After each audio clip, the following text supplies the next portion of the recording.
আপনারা কারা কারা একা একা যখন নামাজ পড়েন, নফল হোক সুন্নত হোক বা ফরজ হোক, যখন নামাজ পড়েন প্রায় রাকাতে সূরা কুল হুয়াল্লাহ পড়েন কারা কারা? একটু হাত তোলেন তো। আচ্ছা, হাত নামান। খুশি হইয়া হাত তুলছেন, মনে করছেন প্রশংসা পাবেন। প্রশংসা না, বরং একটা বদনাম পাওয়ার ভয় আছে। আপনারা যারা একা একা নামাজ আদায় করেন সূরা ইখলাস দিয়ে বা কুল হুয়াল্লাহু সূরা দিয়ে, এই সূরা দিয়ে যারা নামাজ আদায় করেন তারা প্রত্যেক নামাজেই এটা ভুল তেলাওয়াত করেন। যতগুলো নামাজ পড়েন, ফরজ, সুন্নত অথবা নফল নামাজ, প্রত্যেক রাকাতে আপনি ভুল তেলাওয়াত করে নামাজ পড়তেছেন। কি এমন ভুল করতেছেন, কোন জায়গায় ভুল তেলাওয়াত করতেছেন, এটা শুধরাইতে পুরো ভিডিওটি দেখতে হবে আপনাদেরকে। পুরো ভিডিওটি দেখলে আপনারা এটা শুধরে নিতে পারবেন। তো চলুন কথা না বাড়িয়ে ভিডিও শুরু করে দিই। আপনারা কারা কারা একা একা যখন নামাজ পড়েন, নফল হোক সুন্নত হোক বা ফরজ হোক, যখন নামাজ পড়েন প্রায় রাকাতে সূরা কুল হুয়াল্লাহ পড়েন কারা কারা? একটু হাত তোলেন তো। আচ্ছা, হাত নামান। খুশি হইয়া হাত তুলছেন, মনে করছেন প্রশংসা পাবেন। প্রশংসা না, বরং একটা বদনাম পাওয়ার ভয় আছে। সূরা ইখলাস, এটাকে আমরা সাধারণত কুল হুয়াল্লাহ সূরা বলি, তাই না? ইখলাস মানেটা কি? আমরা যেহেতু এই সূরাগুলো নামাজের মধ্যে সবচেয়ে বেশি পাঠ করি, ঠিক না বেঠিক? এই সূরাগুলো অর্থাৎ শেষের দিককার সূরাগুলো আমরা যেহেতু বেশি নামাজের মধ্যে পাঠ করি, এই সূরাগুলোর অর্থ যদি আমি জানি, ব্যাখ্যা যদি আমি জানি, তাহলে নামাজের মধ্যে মনোযোগ ধরে রাখা সহজ হবে। কারণ আপনি মুখে কি পড়তেছেন, আপনি নিজে অর্থ বুঝেন না, মন্ত্রের মতো পাঠ করতেছেন। যদিও না বুঝে পড়লেও আপনি সওয়াব পাবেন, কিন্তু না বুঝে পড়লে তো আর এই কোরআনে আল্লাহ কি বলেছে এটা আপনি জানতে পারবেন না। না জানলে সে অনুযায়ী আপনি আমলও করতে পারবেন না। এই জন্য আমাদেরকে বুঝতে হবে। এই জন্য সূরা ইখলাস সম্পর্কে আমরা জানি। ইখলাস এই সূরার নাম, সূরার নাম হলো সূরাতুল ইখলাস বা ইখলাসের সূরা। ইখলাস শব্দের একটা অর্থ হলো পিওর করা, খাঁটি করা। তার মানে আমাদের ইবাদতটা শুধু আল্লাহর জন্য হবে, খাঁটি হবে, এখানে কোনো ভেজাল অন্য কারোর জন্য সেটা হবে না। আমাদের দোয়াগুলো সব শুধু আল্লাহর জন্য হবে, খাঁটি এবং ফ্রেশভাবে আল্লাহর জন্য নিবেদন করবো, সাথে আর কারোর সেখানে শরিক করব না। এই জন্য এই সূরার নাম ইখলাস, যে এই সূরার মধ্যে আল্লাহর ইবাদত, একত্ববাদ, তাওহীদ, এটাকে খাঁটি করবার নির্দেশ দেওয়া হয়েছে। আল্লাহর কোনো শরিক নাই, এই জন্য এটাকে সূরা ইখলাস বলা হয়েছে, খাঁটি করার সূরা, ঈমানকে বিশুদ্ধ করা, তাওহীদকে ঠিক করার সূরা। একইভাবে ইখলাসের আরো বিভিন্ন অর্থ এবং বিভিন্ন ব্যাখ্যা আছে, আমরা শুধু এটুকু বলি।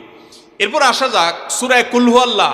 কেন আল্লাহ তাআলা এই সূরাটা নাজিল করলেন? কোরআনে কারীমের বিভিন্ন সূরা, বিভিন্ন আয়াত নাজিলের প্রেক্ষাপট আছে, যেটাকে শানে নুজুল বলা হয়।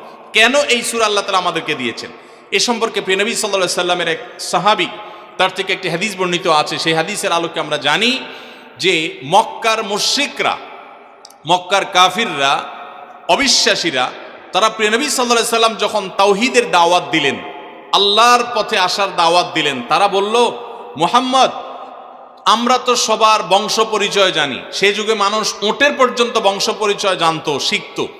তো নবী সাল্লাল্লাহু আলাইহি সাল্লামকে তারা জিজ্ঞাসা করেছে, মুহাম্মদ, তোমার যে আল্লাহর কথা বলো, ঈমান আনার জন্য বলো, তোমার আল্লাহর বংশ পরিচয়টা একটু আমাদেরকে জানাও।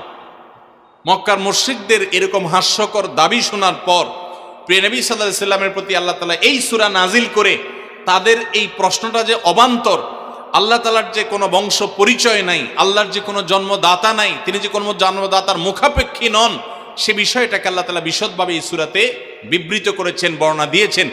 এই জন্য ওই প্রেক্ষিতে এই সূরাটা নাজিল হয়েছে। কোন উলামা ইকরাম, কোন মুফাসসিরগণ অবশ্য ভিন্ন আরো একাধিক কথাও বলেছেন। তবে এটি সবচেয়ে প্রসিদ্ধ এবং বেশিরভাগ মুফাসসিরদের মত এটি যে সূরা ইখলাস, কুল হুয়াল্লাহ সূরা নাজিল হয়েছে মক্কার মুশরিকরা প্রিয় নবী সাল্লাল্লাহু আলাইহি সাল্লামের কাছে আল্লাহর বংশ পরিচয় জানতে চাওয়ার মতো মূর্খতাসুলভ প্রশ্ন করেছে। সেই প্রশ্নের জবাবে এই সূরায় আল্লাহ রাব্বুল আলামিন বিস্তারিত বিবরণ দিয়েছেন। এবার আসুন আমরা এই সূরায় কি বলেছেন আল্লাহ রাব্বুল আলামিন সে বিষয়ে জানবো, এবং সেই সাথে এই সূরাটার বিশেষ ফজিলত আছে। সূরা ইখলাসের আবার স্পেশাল ফজিলত আছে, কি সেটা আমরা জানবো ইনশাআল্লাহ তাআলা। আমরা প্রথমে আসুন সূরার অর্থ আমরা জেনে নেই। কুল হুয়াল্লাহু আহাদ। আমার সাথে সাথে আপনারা বলুন, কুল হুয়াল্লাহু আহাদ, আল্লাহুস সামাদ, লাম ইয়ালিদ ওয়া লাম ইউলাদ ওয়া লাম ইয়াকুল লাহু কুফুয়ান আহাদ। কুল হুয়াল্লাহু আহাদের অর্থ হলো বলুন। কুল মানে বলুন। এই কুলটা বড় কাফের কুল। আমরা অনেকে কয় রস্যকার কুল ও কুল, বড়ই লিখতে যে কুল লিখি আমরা ওই রকম বলি। এই কাফটা ভেতর থেকে আসবে, কুল। কুল কুল বললে তার অর্থ হবে বলো। আর যদি ছোট কাফের কুল অর্থাৎ বাংলা করসুকার কুল ও কুল লিখি যে আমরা ওরকম কুল যদি বলেন আরবিতে তার অর্থ হলো খাও।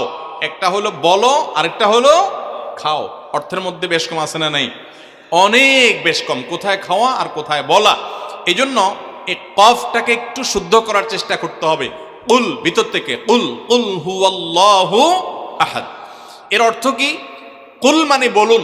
আল্লাহ তাআলা তার রাসূলকে বলছেন, হে রাসূল, আপনার ভেতরে যে বিশ্বাস আছে তাওহীদের প্রতি, সেই বিশ্বাসকে প্রকাশ করে বলুন হুয়াল্লাহু, হুয়া মানে তিনি, আল্লাহ মানে তো আল্লাহ।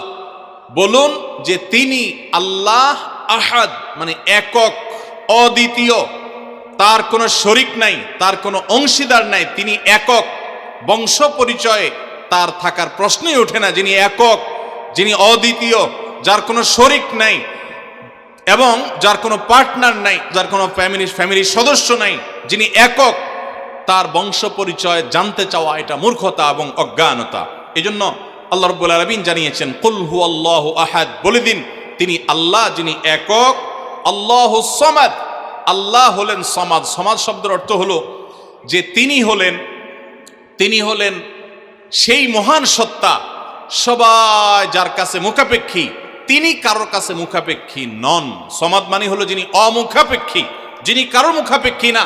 পৃথিবীর সকল সৃষ্টি তার মুখাপেক্ষী, তিনি কারোর মুখাপেক্ষী না।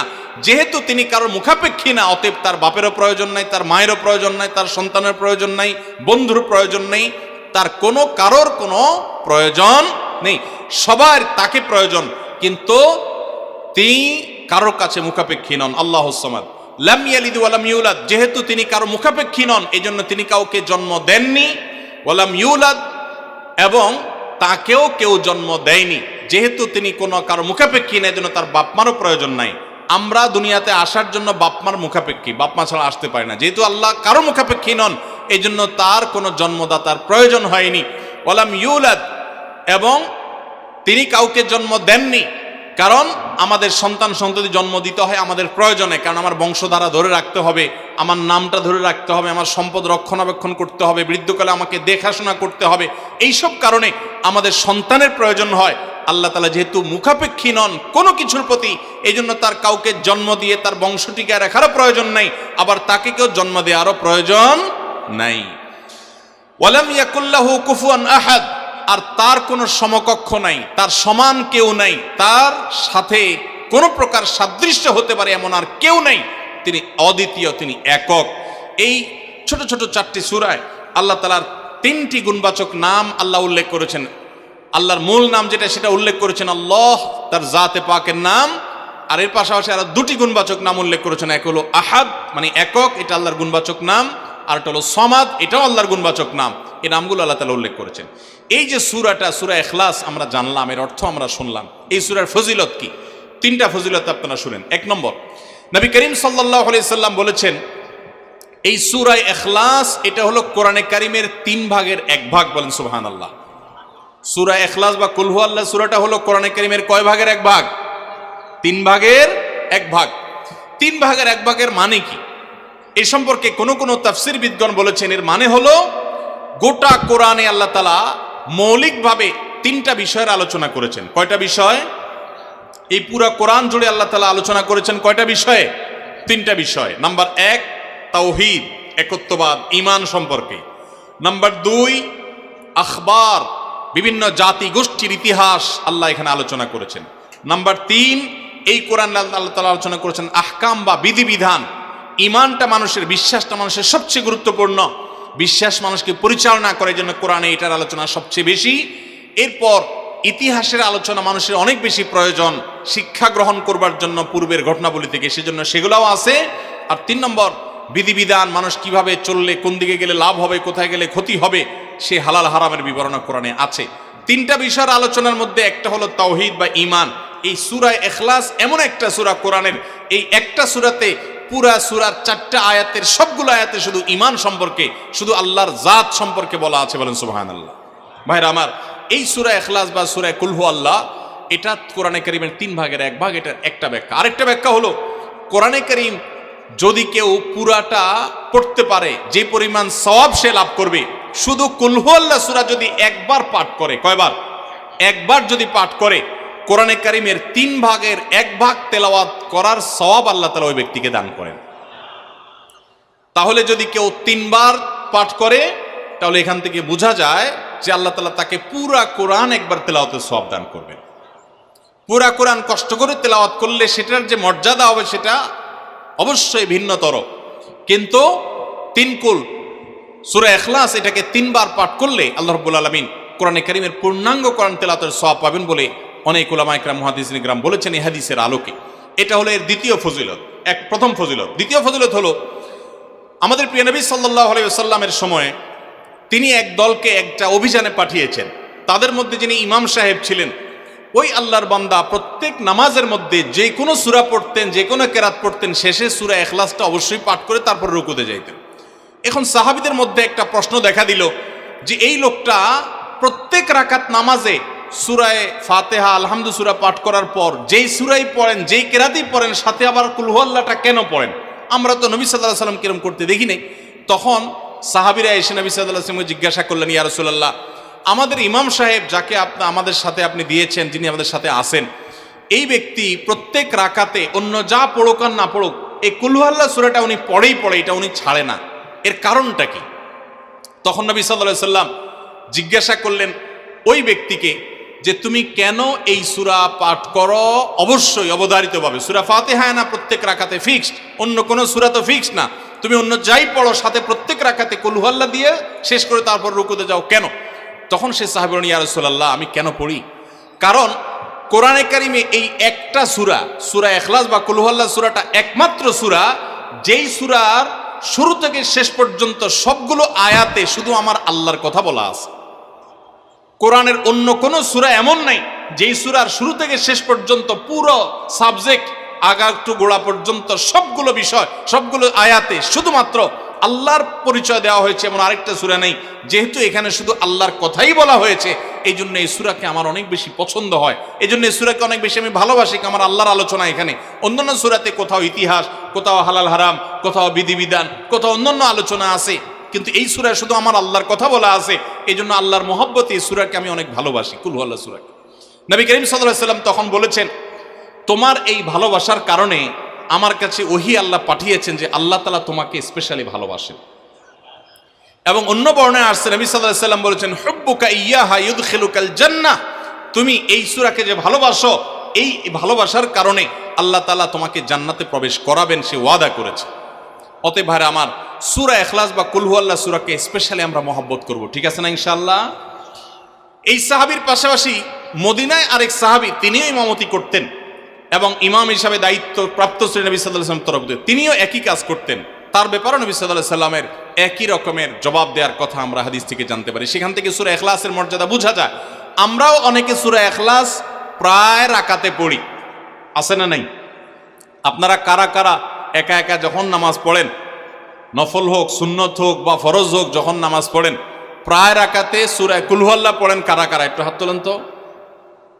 আচ্ছা, হাত নামান। খুশি হয়ে হাত তুলছেন, মনে করছেন প্রশংসা পাবেন। প্রশংসা না, বরং একটা বদনাম পাওয়ার ভয় আছে। হাতটা তোলাইছি আমি, আপনারা মনে করছেন সবসময় হাত তুললেই শুধু জিতা যায়। দেখেন, যারা সূরা ইখলাসকে মহব্বত করে, এই যে ঘটনা আমরা শোনালাম নবী সাল্লাল্লাহু আলাইহি ওয়াসাল্লাম, এটা জেনে যে আমার আল্লাহর আলোচনা আছে এই সূরায়, অন্য কোনো আলোচনা নাই, আল্লাহর পরিচয় উল্লেখ করা আছে, আল্লাহর বৈশিষ্ট্য এবং ক্ষমতার উল্লেখ আছে, সেই মহব্বতে যদি কেউ সূরা ইখলাসকে মহব্বতের সাথে ধীরে ধীরে পড়ে, তাহলে তো তিনি অবশ্যই আল্লাহর কাছে বিশেষ মর্যাদা পাবেন। ওই সাহাবীর মতো আল্লাহর ভালোবাসা পাওয়ার সম্ভাবনা জোরালো। তবে আমাদের বেশিরভাগ মানুষ কুল হুয়াল্লাহ সূরা দিয়ে নামাজ পড়ে নামাজ শর্ট করার জন্য, ঠিক না বেঠিক? তাহলে এবার যদি আমি বলি কারা কারা নামাজ সংক্ষেপ করার জন্য কুল হুয়াল্লাহ সূরা দিয়ে নামাজ পড়েন, তাহলে দেখা যাবে হাত ওইগুলো আবার উঠছে। তাহলে সংক্ষেপ করার উদ্দেশ্যে সূরা কুল হুয়াল্লাহ পড়লে সেটার কারণে আল্লাহর কাছে সওয়াব পাবেন না, বরং আপনার নামাজের মর্যাদা আরো কমবে। নামাজ কি সংক্ষেপে করতে হয় না লম্বা সময় নিয়ে করতে হয়? আমরা খাওয়াটা খুব ধীরে সুস্থে খাই, ঘুমটা খুব ঠান্ডা মাথায় যায়, কাজকাম খুব ঠান্ডা মাথায় করি, শ্বশুরবাড়ি গেলে খুব আস্তে ধীরে যাই, সব কাজগুলো আমরা ধীরে সুস্থে করা পছন্দ করি। শুধু নামাজের বেলা আসলে, জিকির তসবির বেলা আসলে আমরা 4G 5G গতিতে, তুফান মেলের গতিতে যত তাড়াতাড়ি সম্ভব করার চেষ্টা করি। সব জায়গায় গতি ভালো না, মোবাইলের নেট স্পিডের গতি ভালো বুঝলাম, কিন্তু তেলাওয়াত যে যত ধীরে ধীরে করবে, নামাজ যে যত আস্তে আস্তে পড়বে। আপনি মসজিদে লক্ষ্য রাখবেন, আপনার মসজিদে যেই লোকটার নামাজের সবচেয়ে বেশি সময় লাগায়, যেই লোকটার 2 রাকাত নামাজে সবচেয়ে বেশি সময় ব্যয় করে, আপনি নিশ্চিত ধরে নেবেন এই লোকটার নামাজি হিসাবে তত আল্লাহর কাছে প্রিয় এবং শ্রেষ্ঠ। অতএব সময় নিয়ে নামাজ পড়বো তো ইনশাল্লাহ। আমাদের অনেকেরই তাড়াহুড়া করে নামাজ পড়ার স্বভাব আছে ভাইরা, ভালো না এটা। যাই হোক, তো সূরা ইখলাস আমরা এটাকে সংক্ষেপ করার জন্য পড়বো না, মহব্বত করার জন্য পড়বো আজ থেকে, ঠিক আছে তো ইনশাল্লাহ। ভিডিওটা দেখে ফেলেছি, আর পুরো ভিডিওটার মধ্যে আমরা কি শিক্ষা নিলাম?